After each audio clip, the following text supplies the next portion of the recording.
I get questions from you guys all the time, and I try my best to answer as many as I can. Let's take a look at some of the questions that I've got recently.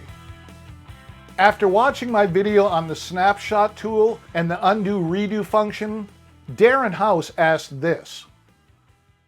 Great video as always. Will both still work after you hit save? I'll check myself tonight. Just thought that this info might be useful to put in the comments. My response was, excellent question. Undo/redo goes away after hitting save.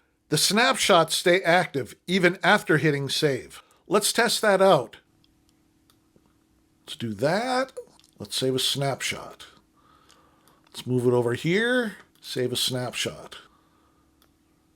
Bring it down here. Save a snapshot. Now, since I was using the snapshot tool, undo, redo do not exist right now.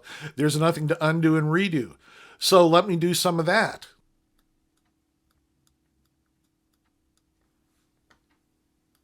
Now we can do undo, and that undoes all the moves that I made.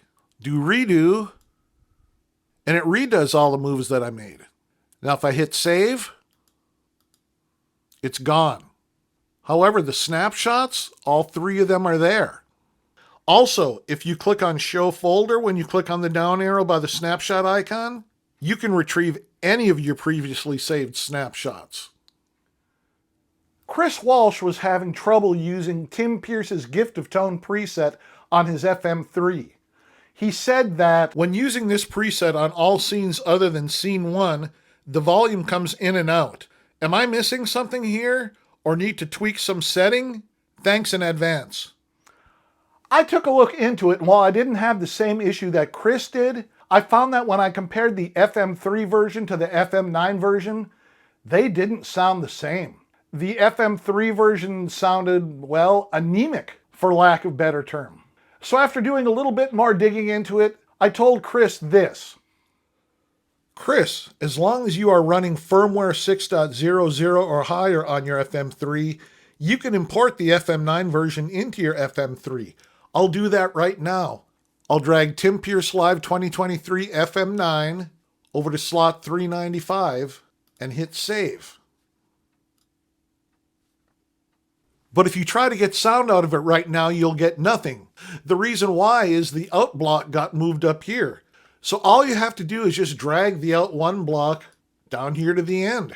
Now this shunt block up here, delete that block, save the preset. It uses the same amount of CPU as the FM3 version, and I really don't know where the differences are, but if you go back and forth and compare, you'll see this one is louder. Now it's not a very loud preset, but you can always adjust that to your own preferences. Hope this helps. Russell Cameron Thomas asked this about the video that I made about the Tim Pierce preset. Did I miss this? What amp and cab are used? Maybe edit the video notes and add this information. I had stopped adding that info to the Preset of the Week series because I didn't think that anyone was interested in it, but I will definitely be adding it back. In the meantime, this was my response to him. He uses the ODS 100 Clean, the ODS 100 HRM, and the Euro Blue in the amp block. In Cab 1, he's using Legacy number 167, a 4x12 Rumble L4047A. In Cab 2, he's using Legacy number 106, a 4x12 Rumble EV12S M160. Thanks for the comment.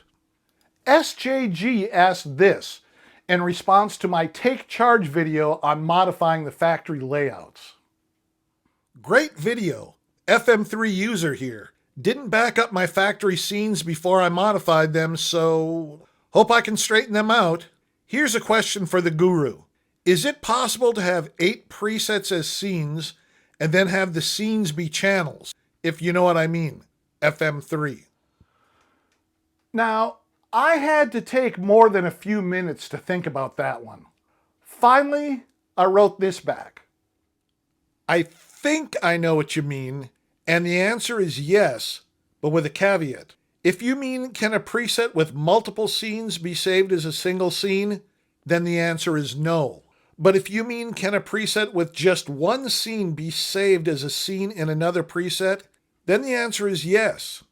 However, if you mean can 8 presets that each have one scene be saved as 8 scenes in the mother of all presets, then the answer is maybe. The FM3 has limitations, such as only one amp block with 4 channels. So if each of those single scene presets use a different amp type, then the answer is no, because you can only have 4 amp types in an FM3 preset.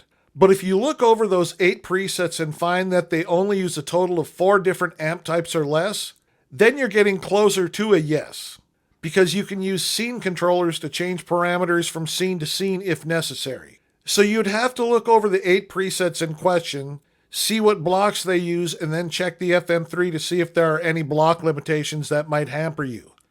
Also keep in mind the CPU limitation of 80%. Go over that and your preset can get wonky and crash and burn on you. Hope this helps. I talked about a similar situation in the Pete Thorne presets video. If you download his artist presets file, you get 10 presets, each with one scene. And if you look at factory preset 373, you'll find Pete Fest FM3. That preset has 4 scenes, and each scene is one of the presets from Pete's 10 preset file. But if you tried to add another one of the presets as a scene, you'd overload your system. I mean, it's already at, 72, 73%. So while it's possible, the likelihood of it working correctly is dicey at best. Telly O'Neill asked this after watching my video on setting up layout links for the FC controller. Hi Doug, great channel man. I just received my AXFX3 with an FC12. But I can't get the 9 foot switches mentioned in the manual. I watched one of the other content creators' videos. He pushed the setup button, then pressed enter to select FC controllers, then pressed the right arrow which moved the cursor to the reset page, and it provided 2 options for him to select. Number 1, load FC6 factory default layout and settings, and number 2, load FC12 factory default layout and settings. My right arrow simply stays at FC controllers and acts like it's frozen there. So I'm doing a gig tonight, but the FC12 is dead. Where can I get the 9 factory foot switch layouts? Any assistance would be greatly appreciated. Thanks to the community. I love the sound of the machine and was looking forward to using it tonight. Cheers, Telly O'Neill.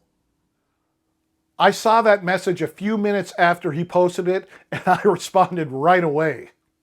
Here's your solution. You need to use the page right button to get to the reset tab, not the right arrow. The page buttons are right below the nav arrow button. Hope this helps. See, so he was in FC controllers and he was trying to use the right arrow to go places. No, it's the page button. And now you can use the nav to go down and up to choose your reset. Right after I got my AXFX3, that would mess me up too. Then I noticed that the manual and the other creators would say to page over to a different tab or to use the nav buttons. After getting it wrong a few times, I finally got the hang of it. Now here's one last one. After watching my video on input 1 clipping, Laszlo Bota asked this. What about FM3? My input 1 is tickling the red. Good question. I checked by clicking on Setup, then clicking on Audio, but there doesn't seem to be any AD sensitivity parameters to adjust here. Keeping that in mind, the best thing that you can do is to wait to see if Fractal adds AD sensitivity to the FM3. That's all I have this time, guys, but always feel free to leave me a comment or a question. I will do my best to get back to you. Now next Wednesday, we will be back to a new preset of the week. You don't want to miss that. So go ahead and hit that subscribe button and ring that notification bell. All right, guys, have a great weekend, and I will see you next week.